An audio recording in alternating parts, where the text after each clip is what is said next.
Welcome back to the Delivering More platform, folks. I'm your host, Ben Alkire. Thank you so much for consuming the content morning, afternoon, and evening. We appreciate it, as always. If you could, hit that subscribe button down below. That's going to help us out more than you could ever know. I have another wonderful driver spotlight to bring to you folks today. This one is in person at DeliverThat HQ. This gentleman has been on the platform since May of 2022. We're celebrating his 2-year anniversary. He has taken 1,009 deliveries on the DeliverThat platform, delivered $421,000 worth of food, and driven just over 6,700 miles in deliveries from pickup to drop off. You folks out there know him from his YouTube channel, UDM Delivers. I am so thankful to have him here today. Welcome back to the spotlight, UDM.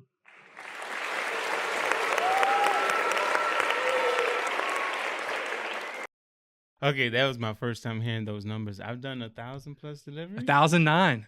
1,000. And I the 2-year anniversary, I kind of forgot about that until I said it, but I wasn't sure you knew about that either. I didn't know.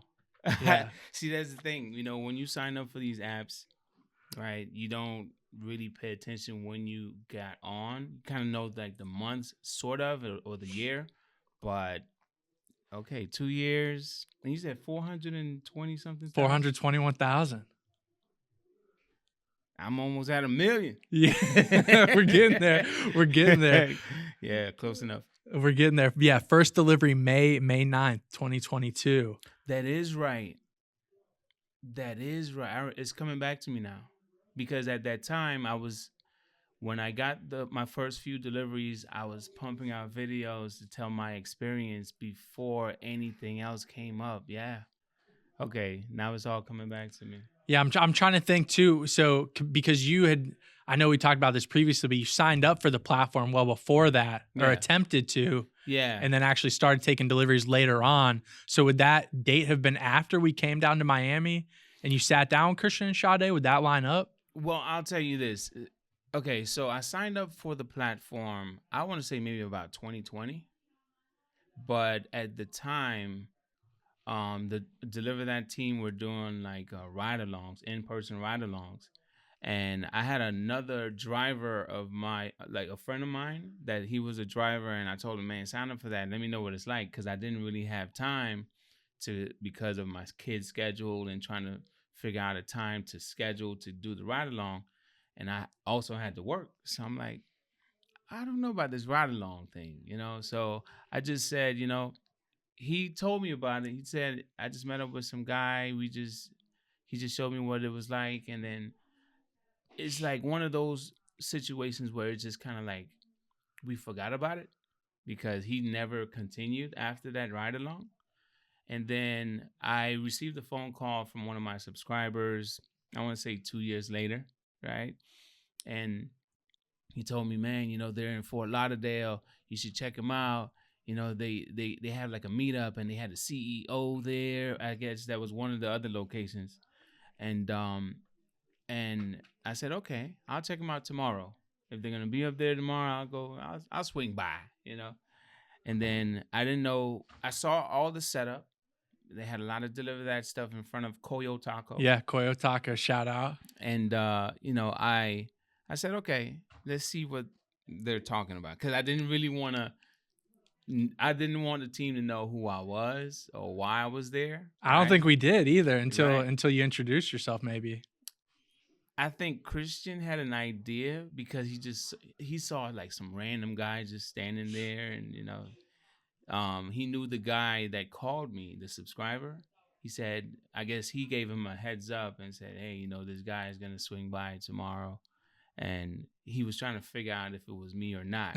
But he didn't really say anything, but he was kind of like, I guess, paying attention to what I was doing. But anyway, long story short, I got re-signed up at Koyo Taco after hearing all the things, all the improvements versus what I knew about with the ride-along and everything. I'm like, wait, what? This is DeliverThat? The same DeliverThat? And he's like, yeah.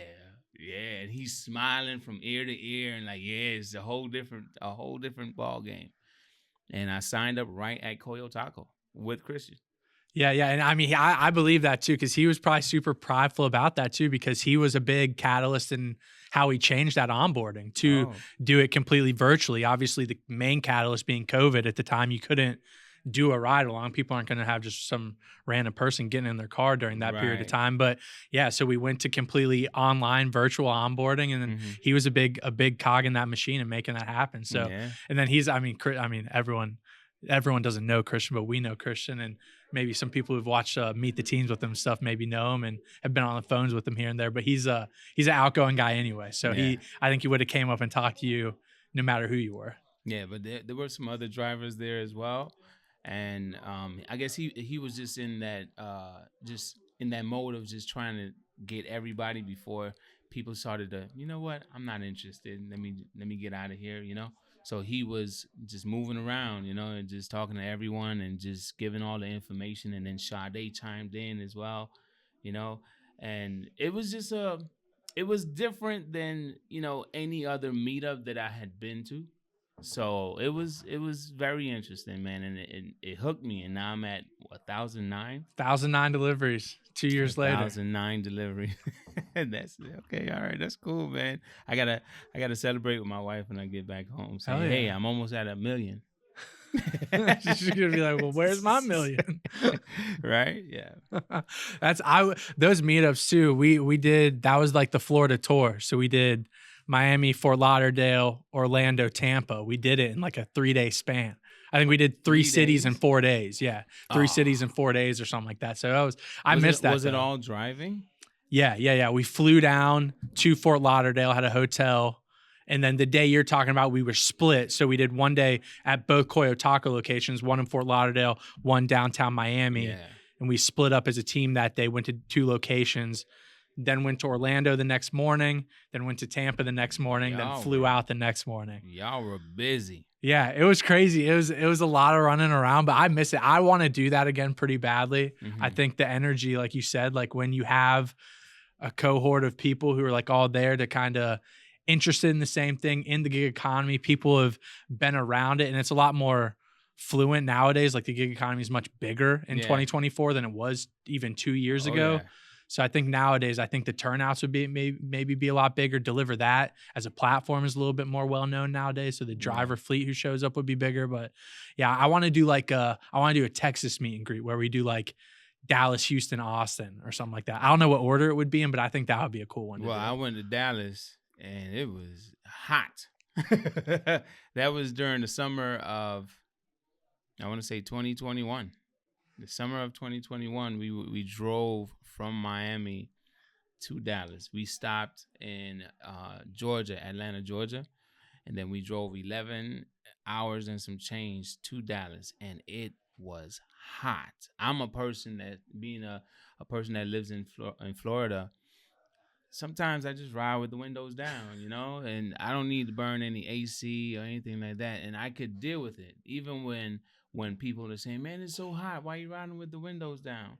But we have that sea breeze. But when I got to Dallas and I tried, I think at that time it was 107 degrees. I put the windows down. The I gotta air's put just them back up, stale. and I had to crank up that AC. It's something else. So, if you're gonna have a meet and greet in Dallas or a meetup in Dallas, I try to Maybe do it come. during like November or It- something. Like, yeah, yeah. it's And we it get gets out of hot. Ohio. I get out of the winter months in Ohio then. So that's not the worst idea. Yeah, that's not the worst idea either. Okay, yeah, I'll keep my eyes and ears open for it. It's something that you going to Dallas and Atlanta kind of made me think about is you have like a Discord or a group chat with like all these drivers around the country, right? Is that still ongoing? Well, I did have a Discord, but I discontinued the Discord, and there's another Discord one of my subscribers created that I'm a part of. Okay. So even if I don't have my Discord server, I'm still a part of a Discord server with a lot of the same people, right? And her Discord server is still growing. And it's basically Rideshare Lisa. That's her Discord server's name, and I mean, it gets fun over there. We see a lot of different experiences, different markets. People share like the catering orders they get, the offers that they get, and different things. It's just it can get really interesting, So yeah, I believe it. I believe it. Rideshare Lisa, shout out Rideshare Lisa in our Discord. I think the word of mouth thing too in the mm, gig economy is super big. I mean, you have so many creators nowadays who are doing things like you've been doing for years, where they have YouTube channels where they have 1,000, 2,000, 3,000, 4,000 subscribers, but they're building those follower bases. A lot are popping up nowadays, yeah, and they're all doing similar things. And then you get in these cohorts of people where they're in Reddit channels or yeah. Discords or stuff. And the word of mouth, though, for how these platforms develop, I think is a huge benefit, and then also possibly a negative, depending on what the feedback is. Yeah, it all depends, but yeah, I would say when the pandemic hit, a lot of this stuff really like took off, and people were just more interested in just figuring out how to create multiple sources of income, and YouTube being one of the easier ones. But of course, you're gonna run into your YouTube challenges, right? Just trying to get some views, trying to get some things, trying to get some things going with your channel, and the ultimate goal with YouTube would eventually become having a channel that's monetized. So, um, seeing someone work, I realized long time ago where just watching someone work was a very big thing, and it wasn't even just because of a ride along on YouTube. Just things like the dirty jobs, just Yeah, like yeah. these shows were like big, or even down to like the reality TV shows where you're Yeah, showing like like an almost, undercover boss, yeah, stuff like and that. stuff Yeah. like that. I'm like, okay, these are the things that make it feel like you're not really seeing the whole production, but there is some production behind it. And people fell in love with that and just watching people work. And one of the largest social media channels I would call, not on YouTube, but I would call TikTok channels. I saw a biker that's just doing delivering like some DoorDash, and it's he got like 5.5 million followers. Damn. And I'm like, there's no way all of that is dashers. There's got to be like regular people. But people, when you read the comments, people really love that type of content, that style of content. Yeah, I think, and this is a lot of what we talked about pre your visit to the headquarters, was like the content feeling much more personal Hmm. and not like overproduced, kind of like maybe those TV productions feel at times, where it's vlog style. It's just you talking to the camera, you kind of going about your business and Yeah. just really showing what things are actually like, and not like being paid to promote a platform or being paid to promote this subscription or this ad read or something along those lines, Yeah. where it's like, hey, this is actually what's happening. I'm not being paid to talk about this. Yeah. Yeah. That's how it is, man. And even I, at one point, I didn't understand it. And not until I started to watch that style of content from my own perspective, I saw that I would get lost in watching them work, right? Even not just on my channel, but just watching someone work, depending on whatever the title is. It could be a challenge, right? Like say a 24-hour challenge, right? Somebody decides that they're going to just work one app or multiple apps Right. for 24 hours and then watch them go along their day and to see what types of offers they get. Not to make judgments, but to kind of like, man, it's brutal, some things, not all things, but in the end, seeing the final result is always the goal, and I've seen some people really take off, just channels that started after me and just took off because of the style of content. Yeah. What I mean, are there things that you see yourself that you think you can pinpoint why people are successful like that? Like you mentioned, whether they were started before you, after you, around the same time. I mean, content is content, right? And the Hmm. best forms of it are going to, the cream rises to the top kind of Hmm. thing. Like where if you make good content, people are gonna view it, gonna enjoy it, gonna share it. Hmm. Are there things that you think you can pinpoint out that make some content better than others? All right. Well, some people have this knack for just being really funny or just engaging. Sometimes something like a simple stutter. If a person stutters too much, it gets a little bit like I don't really want to watch this anymore. It's kind of like boring. I can't follow along with what they're saying. And, I feel everyone has their audience. It's just, do you have enough patience to build or to find your audience, right? I feel everyone can create a channel. Everyone can have some kind of social media following, but some followings will be a lot larger than the others, right? So in the gig space, DoorDash is one of the largest on-demand platforms. So if a person were to build a DoorDash focused channel, and on top of that, produce content that is highly engaging, maybe add some humor to it, all the things, the checklist, right? Just go through the checklist and make sure your video have this, and this. You got something, and people will watch it because of who you are, and also making it real content. Like it's not too much production in it. It's just like, hey, this is me. I am this person, and I'm going about my day with the content, and hopefully you like it. And if they sit and watch, they like it. Somebody will just keep it going.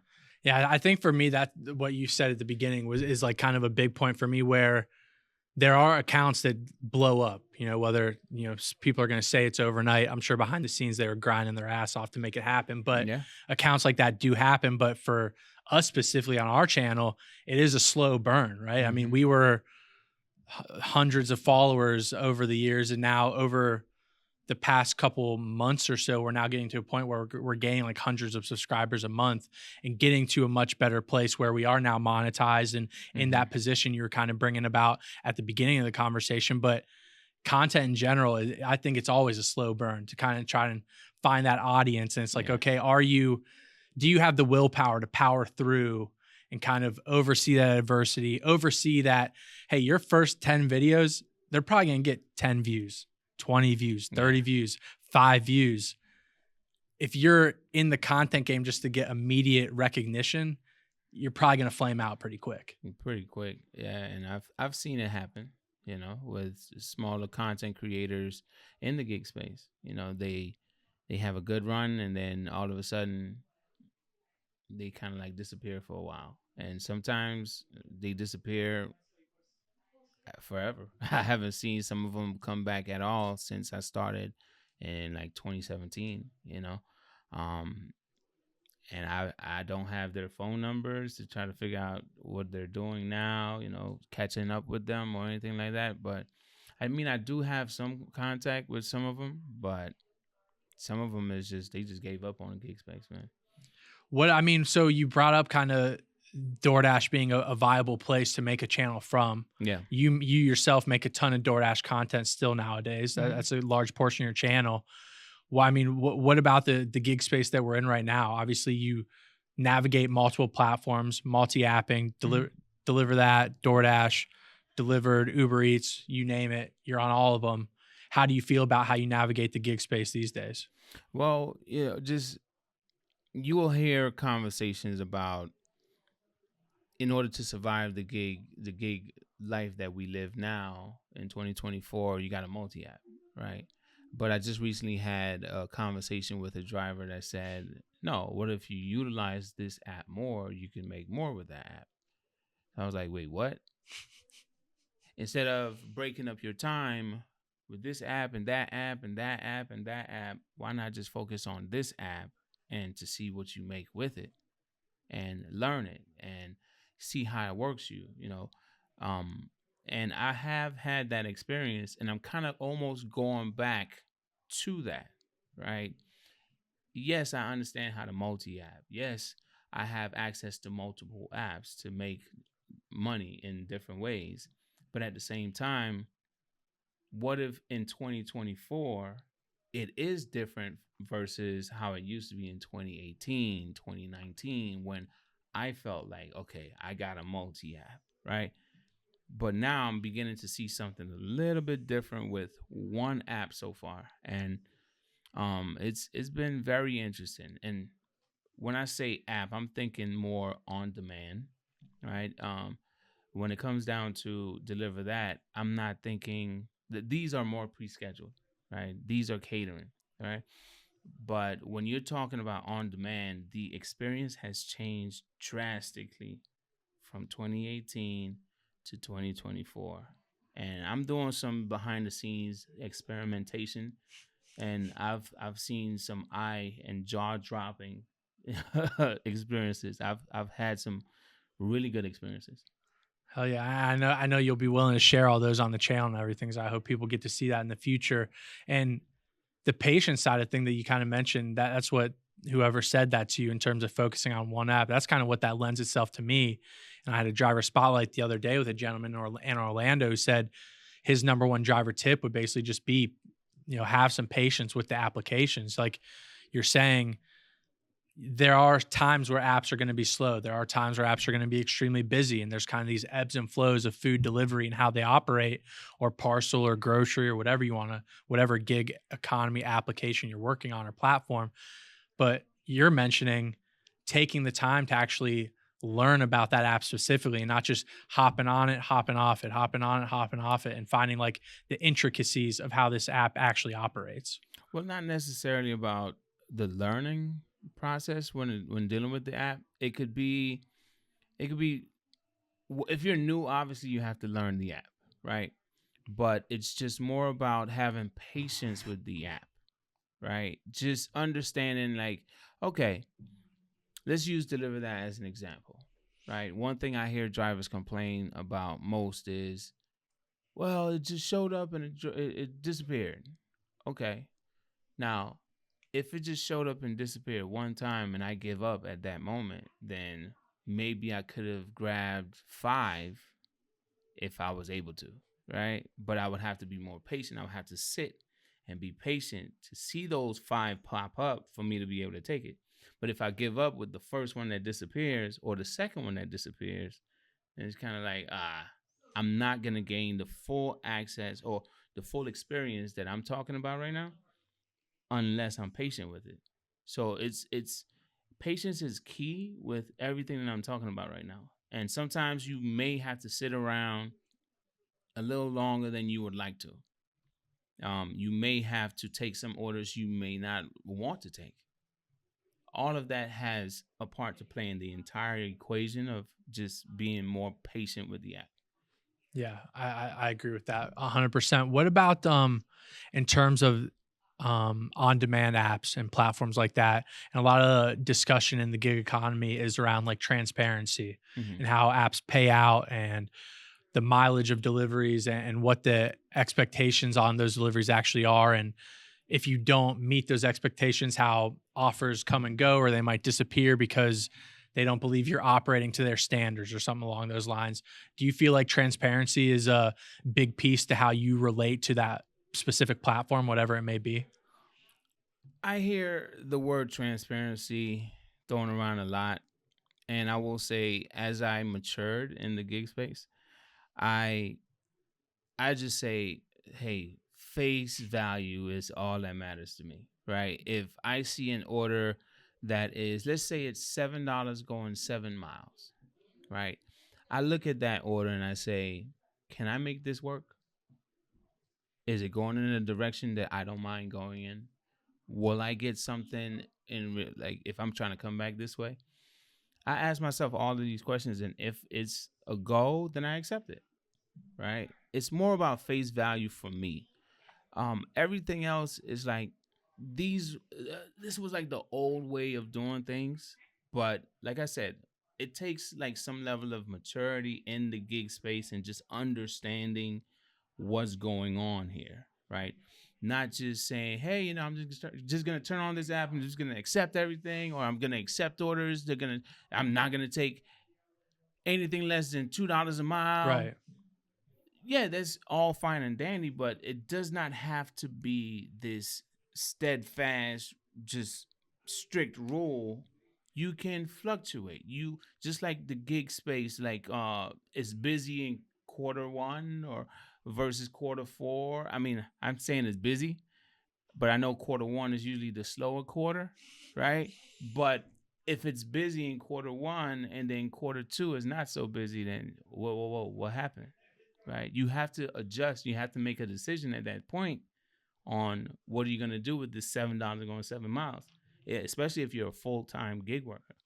That's super true too. Like saying something like that, where it's not just black and white. A lot of times, like there is a gray area where you have to take into consideration what that delivery actually offers beyond just that payout. Is it taking you to somewhere where, like you said, will you be able to get another delivery from that location back to where you want to go, Yeah. and things like that. So in my mind, what I would think someone should do as a gig driver and someone on these gig apps is have like that checklist kind of thing. Like, where Yeah. does this delivery check my boxes? Yeah.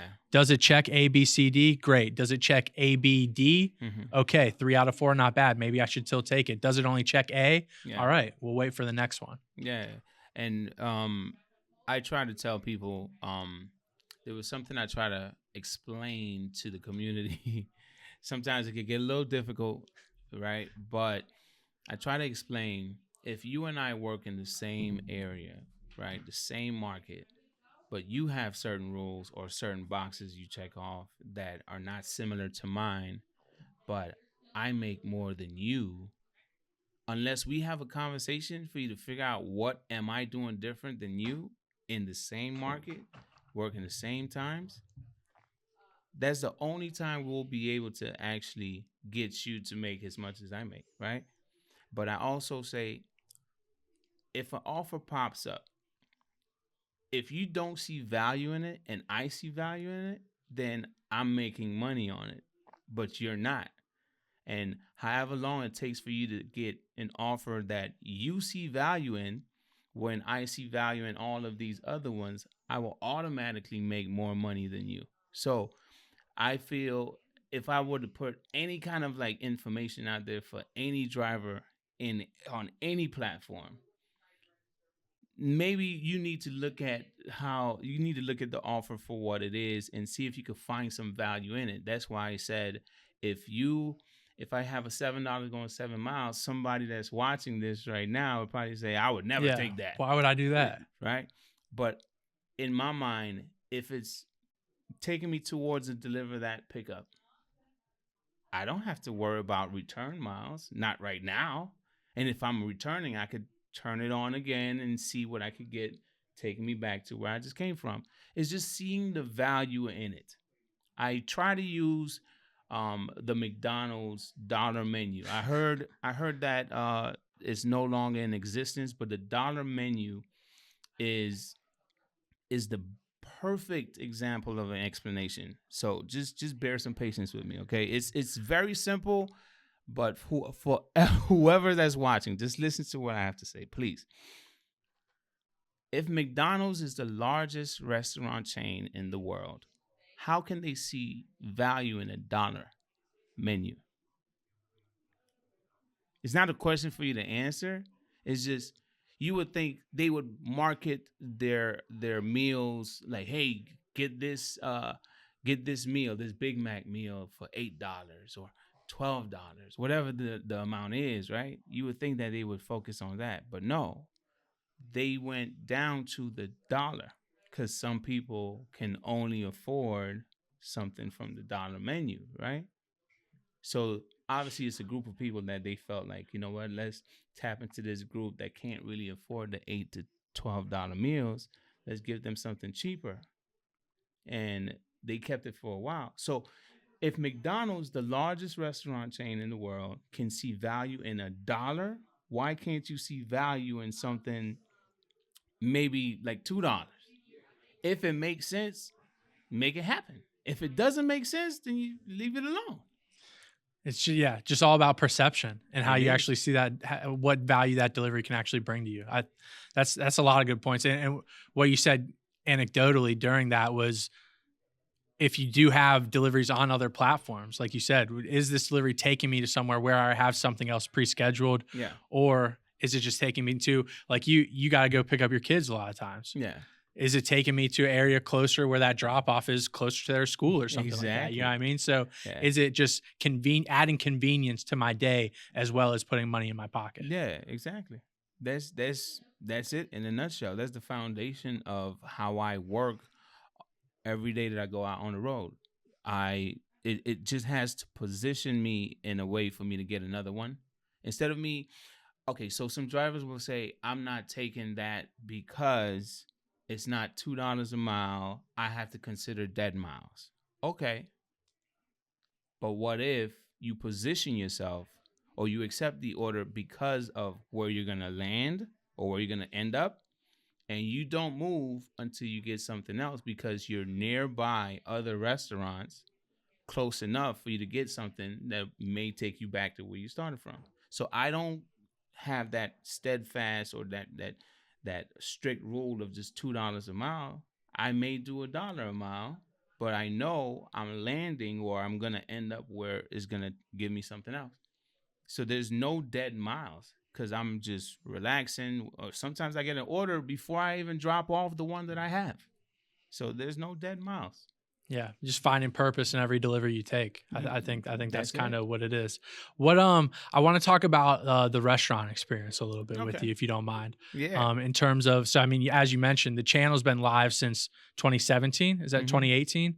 Well, consistent uploads 2018. Since 2018. So I mean, But you've been in this gig space for that's quick math, 6 years. I see these wheels turning real fast. All right, Carrie, how do I get there? 6 years now you've been in this space. Pre-COVID, I think the connotation with gig drivers Mm, and dealing with these restaurants felt like it was pretty poor.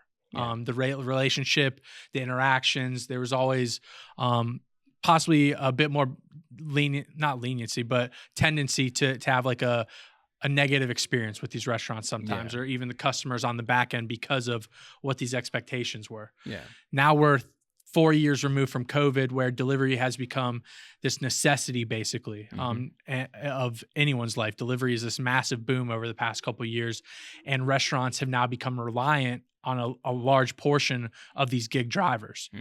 Have you yourself seen a difference or a change in how these relationships with these restaurants have gone over the past years? Well, for me personally, just leaning more towards catering, I get a different experience, right? It's been there's a reason why I've delivered 1,009, Yeah, right? facts. Since 2022. But the thing is, it's a different experience when you have drivers that are in a rush, right? Because maybe they're multi-apping. Maybe they have another customer's order sitting in the car and they gotta go, right?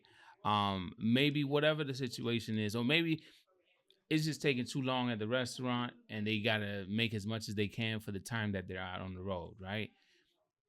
In the on-demand space, you have restaurant employees that just automatically think that you are just like the other driver that just got an attitude with them. And yo, you gotta wait. Wait. I come in peace. But sometimes they just react because of the last or the previous experiences.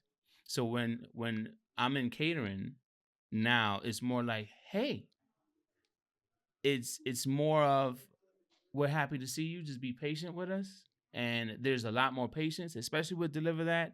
The wait time pay and everything just takes a whole lot of stress off of the situation that makes the experience way better.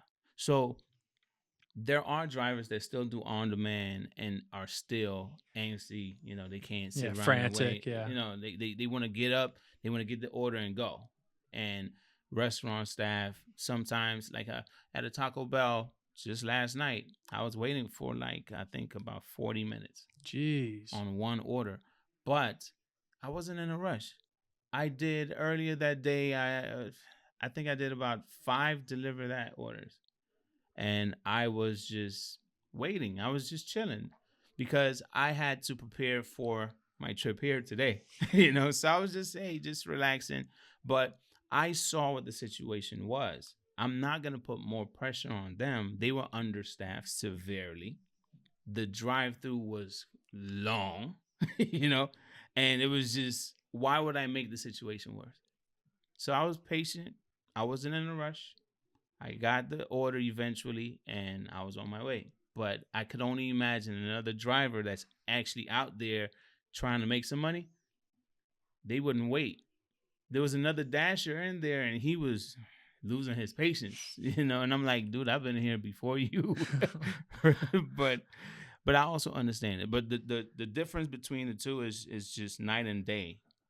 Even with like just the experience as a driver or the restaurant experience from pre-COVID to now, it's just everything is just different now, man. It's interesting that you segment it out like that too, in terms of how you view the interactions with catering and then also on demand, though, because in my frame of reference, where I would see it from the restaurant vantage point is these catering deliveries are so high value. Yeah. It's multiple $100s, possibly $1,000 worth of food going to a customer that they might be ordering once a week or Mm-hmm. twice a month, or they're kind of consistently seeing this customer Mm-hmm. and they know who it's going to. Where these on-demand deliveries, it's just they're coming and going, Yeah. and it's $10, $15, $20 worth of food. All right, if I don't want to make it sound negative, but like if this one doesn't go that well, okay, it's one $10 order. Like that's not the end of the world. Yeah. Where if a $500 catering delivery goes bad, that's not going to be a good end result. I actually had a conversation with a restaurant manager once, and they said, I'm not gonna put what platform that they were talking about at the time, but they just compared, because they did catering orders and they have on-demand orders as well, and they were saying more like, if this specific platform, they don't mind them taking the smaller ones, right? But they do not, absolutely do not want them to take the larger orders, because sometimes they show up unprepared. I'm talking about the drivers, right? They show up unprepared. They show up with the wrong vehicle, all of these different things. And they even had situations where the driver didn't go above and beyond to try to find the customer for a very large order. And this customer was a high priority situation, and they brought the entire order back to the store.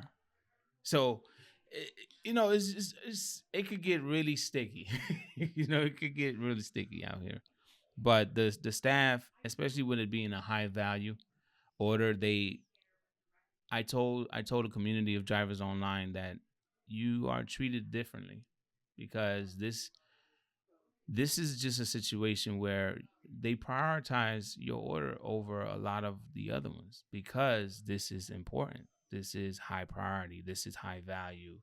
This is $1,500 worth of food, or it could even be $500 worth of food, versus, like you said, we don't want to sound negative, right? But versus the $20 worth of food, right?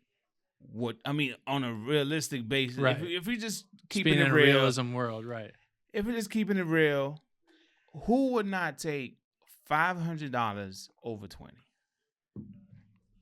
I think anybody would. Yeah, or at least prioritize that over the other. Of course. Right. Of course, we're going to keep all of them, but prioritize. Let's get this large one out, not just because it's paying more, but it requires more work. Let's get this one out of the way, and then boom, let's take care of the other one next. Yeah, yeah, and I mean, so 1,000 deliveries on the DeliverThat platform. So you're well versed in all things catering delivery, and then so I mean that's 1,009 pickups and restaurants that you've interacted with. Yeah.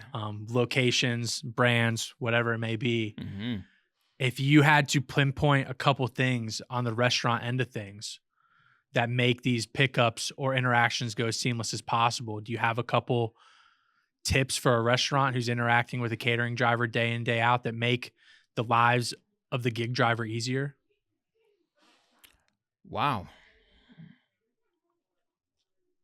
Everything is communication, just communication. I've had restaurants tell me, oh, it's another 5 minutes, but I'm stuck there another 30, the same way that they want us to be patient with them, they should be patient with us as well, right? Or understand that we're not there to make their jobs harder. Sometimes they don't understand what drivers have to go through to get this order to the customer in one piece. And they may package it the way they want to package it. And until they understand, like, hey, we're a team, we need to work together, not just you prepare this order and I go deliver it the way you want me to deliver it, and it's supposed to be in one piece. You're not understanding the problems on the road. Even if you're a driver, a lot of times they don't understand. So communicating with them has been a challenge, and that's one of my biggest things. The ones that I've dealt with on multiple deliveries, they understand me already.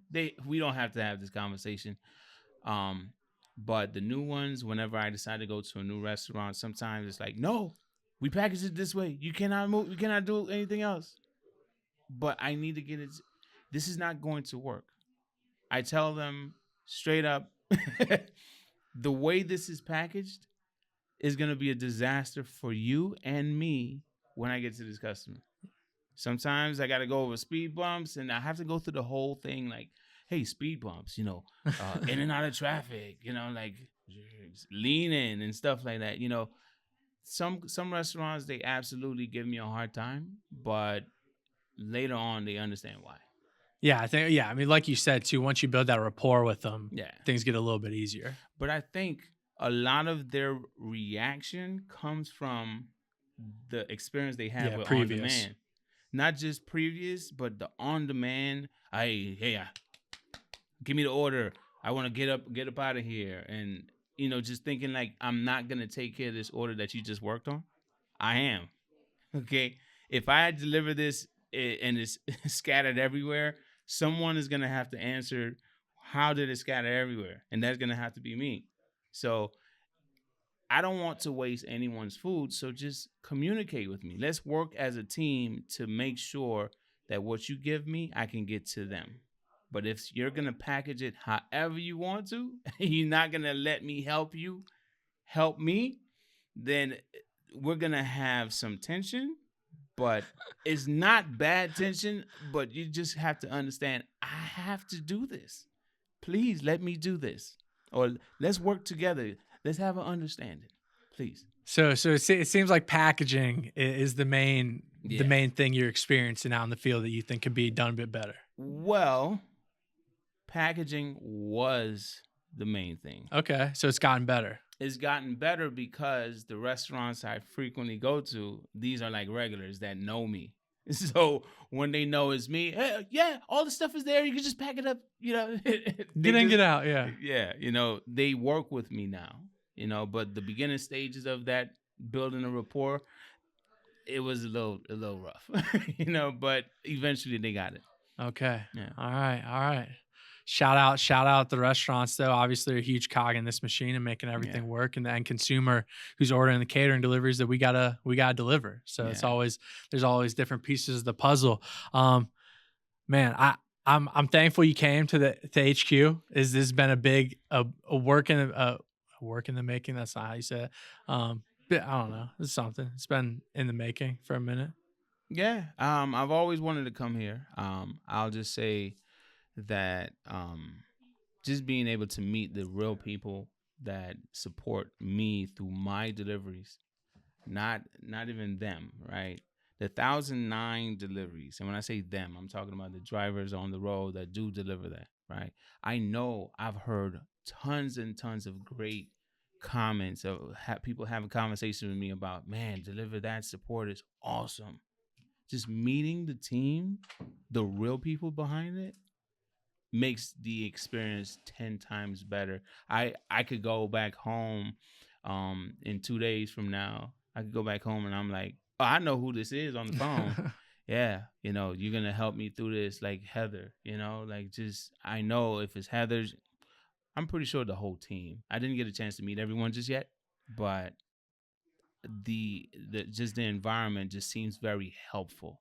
Even through support, through the texts, through the phone calls, everything is just so helpful. But just meeting those people is just different, man. So I wanted to come here. Yeah. I think everyone's excited to see you. I was very excited to see you. I'm happy we got this done, got something worked out and ironed out. Last question I really have in terms of UDM and UDM delivers and this gig economy space you've been operating in. What's next? What's next on the UDM delivers front? Well, I want to show people what life is really like as a gig worker, right? It's I think people tend to compare it to just regular delivery, which is like the pizza delivery. Um, like not until the pandemic hit, that's when people really got wind of this is a way to make money, and you can make a good amount of money with it if you know what you're doing. So really just sharing what life is really like, not necessarily tips and tricks, showing different markets, showing things from driver's perspective, and just rain, sleet, or snow. Like just whatever that a Or driver, 107 degrees in something I can't. Dallas. Right. Something that I can't experience in South Florida. I want to see what that experience is like for someone else. But not everyone likes to get on camera or is willing to put a whole video together for that. And that's what is next for me and my channel. I have done ride alongs. I have done the tips and tricks. I've done all of that stuff. So my docu series of the life of a gig worker is something that it's near and dear to me, and I want to show what this experience is like because I truly believe people do not understand what it's like out here. Some people don't know that some gig workers have lost their lives while delivering food for people, and these stories are not broadcasted on the news like that. So when I say certain things like this to just regular citizens, they're like, "What? For real? When did that happen?" "Oh, a few months ago." "I didn't hear anything about that." "Okay, well, it's real out here." And I just want to show people what the life of a gig worker is like. Hell yeah, man. Well, I think I know everyone at DeliverThat. Obviously, we're thankful for your time on the platform. I think all your viewership, the subscribers, UDM delivers. Thankful for your time and everything you've done in the gig space and the journey you've kind of shared with everyone. And I think I myself, man, I know we've created a relationship over the past couple of years, and especially the end of last year, and hopefully moving forward, man. So thank you so much for your time, and thanks for coming on for another spotlight. But hopefully we do this again soon, though. Yeah, most definitely. I do plan on coming back here. I would love to. Uh, I know there are some drivers that are subscribers that work this market, but I have never met them in person. And even some drivers that are in more like Cleveland. Right. So I will be back, and you better believe if I come to Canton or even if I go to Cleveland, I will be stopping by. Oh yeah, that's a good idea. We should do that'd be a good idea to do next time, or maybe tomorrow or something, a little driver meet and greet too. I was thinking about that Oh, that's actually. cool. Yeah. That would be cool. Yeah, not a bad idea. Not a bad idea. Until next time. I mean, I just posted that I'm at the HQ, so I don't Someone know. start pulling up. UDM, what's up? I don't know what's gonna happen. But it's yeah. If there's some drivers around here that would like to meet up, yeah, I'm cool with it. Oh yeah. All right, man. Well, thank you so much. We'll No see problem, everyone very bro. soon. Not a problem. Appreciate you. All right. Appreciate you.